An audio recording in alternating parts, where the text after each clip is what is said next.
97.5 WFHR and 105.5 WIRI, your Wisconsin Rapids home for locally grown radio. Here's your Daily News Roundup. From the Wisconsin Rapids local newsroom, I'm Melissa Kay. A Wisconsin sheriff is calling out a local news outlet on their ICE reporting. Marathon County Sheriff Chad Billup says inaccurate and misleading claims made in a Channel 9 news story undermines public trust and creates unnecessary fear in the community about how Marathon County deputies handle immigration enforcement practices. While Marathon County does have a 287G agreement with ICE, that only applies to the jail setting.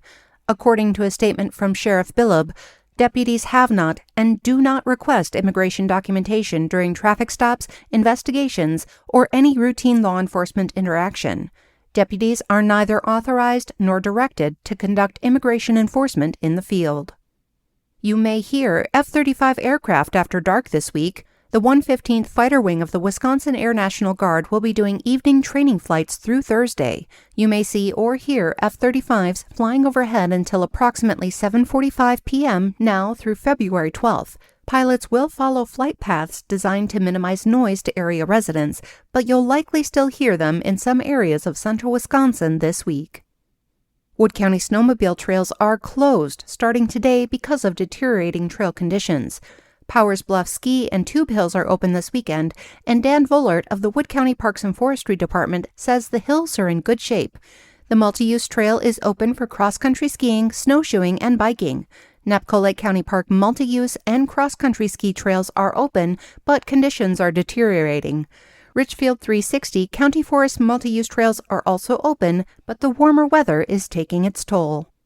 Local news at the top and bottom of every hour throughout the day or on demand anytime at WFHR.com and WIRI.FM. From the Wisconsin Rapids local newsroom, I'm Melissa Kay. For Civic Media News, I'm Lisa Hale. The Wisconsin Department of Health Services is reminding residents to look out for changes in their SNAP or food share benefits over the coming weeks. Under changes made in the One Big Beautiful Bill signed by President Donald Trump in July, SNAP recipients are required to work, volunteer, or engage in job training for at least 80 hours per month in order to receive their food assistance benefits. DHS officials say the new requirements will be implemented on a rolling basis. Parts of Wisconsin are being left hung out to dry by the Trump administration. Stuart J. Waddles has that story. Governor Tony Evers is criticizing the Trump administration for again denying federal disaster aid for 6 Wisconsin counties hit hard by storms and flooding last August. The request covered Milwaukee, Waukesha, Door, Grant, Ozaukee, and Washington counties. According to the governor, FEMA gave no reason for turning down the state. Evers says those communities are facing more than $26 million in infrastructure damage and need help rebuilding. I'm Stuart J. Waddles. In Wisconsin, you need a photo ID to vote. Civic Media's Jimmy Kuska explains how to get yours. If you need identification to vote in the spring primary, the Wisconsin DMV says you can get one for free if you've never received a form of Wisconsin ID, such as a driver's license. Residents of Wisconsin are required to show an ID in order to vote. There's no separate voter ID needed to cast a ballot, and you also don't need a real ID to vote either. If you're a U.S. citizen and have reached voting age but don't have any form of photo identification, you can apply for an ID with the DMV. You'll need a proof of Wisconsin and U.S. residency or legal residency status, date of birth, name, and identity.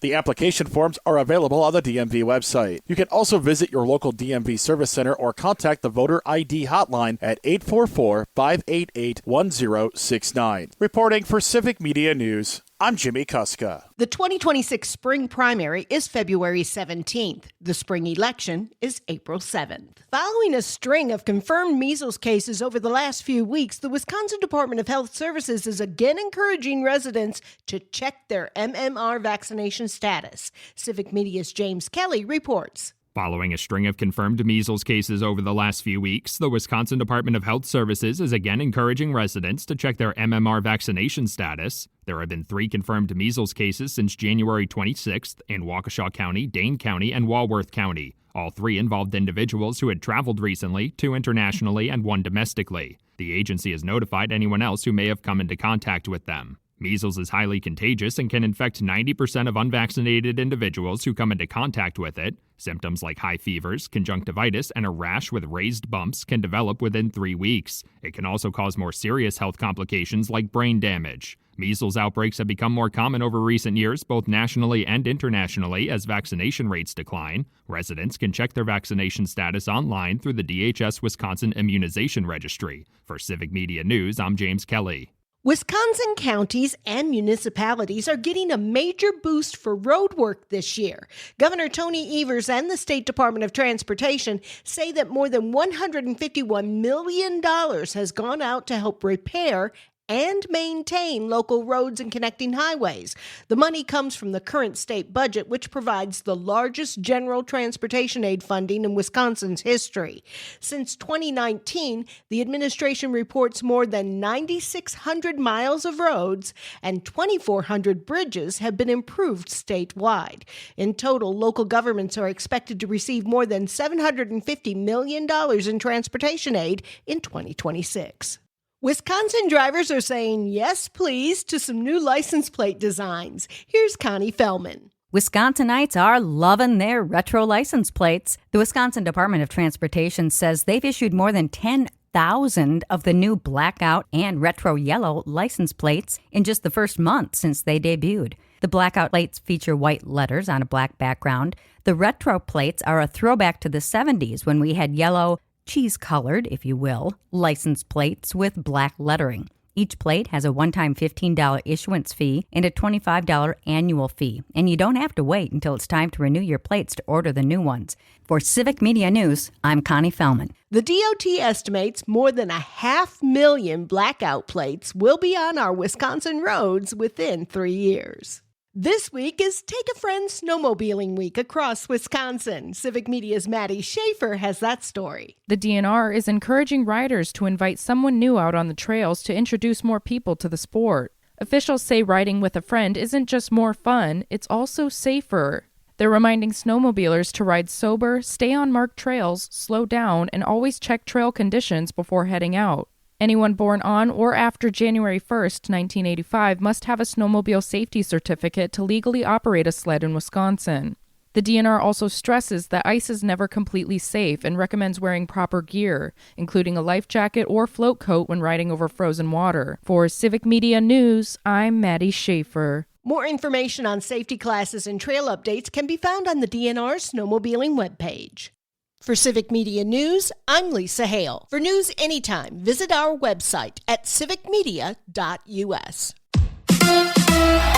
The Badgers with the upset. Hi, I'm Mike Clemens with sports. Men's college basketball. The Wisconsin Badgers went into number 8th ranked Illinois as 10-point underdogs. They battled through overtime and won 92-90 over the Fighting Illini. Head coach Greg Gard. You guys all saw this. I mean, one heck of a college basketball game between two really, really good teams. You know, Illinois has got so many weapons and so many good players and do such a great job of putting you in precarious positions defensively. We executed as well as, we wanted to be able to get 14 offensive rebounds ourselves and hold them to 8. NBA, the Bucks face the Magic again tonight at the Kia Center in Orlando. Baseball, Brewers fans asking, why would Matt Arnold give up third baseman Caleb Durbin and utility player Andrew Monasterio for two left-handed pitchers? It's no longer just the 5-man rotation and, every guy's going to give you 200 innings anymore. It's a combination of your entire staff. That's Brewers general manager Matt Arnold. With sports, I'm Mike Clemens. Plenty of sunshine today. We're headed to around 33 for a high this afternoon. Tonight, mostly clear. We'll drop to 13 for an overnight low. Tomorrow, partly to mostly cloudy with a high in the low to mid-30s.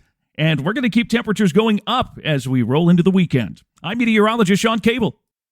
That's your Wisconsin Rapids News Roundup from WIRI and WFHR, locally grown radio. Find more news anytime at WFHR.com and WIRI.FM. Subscribe to this podcast on Spotify, Apple, or wherever you find your podcasts.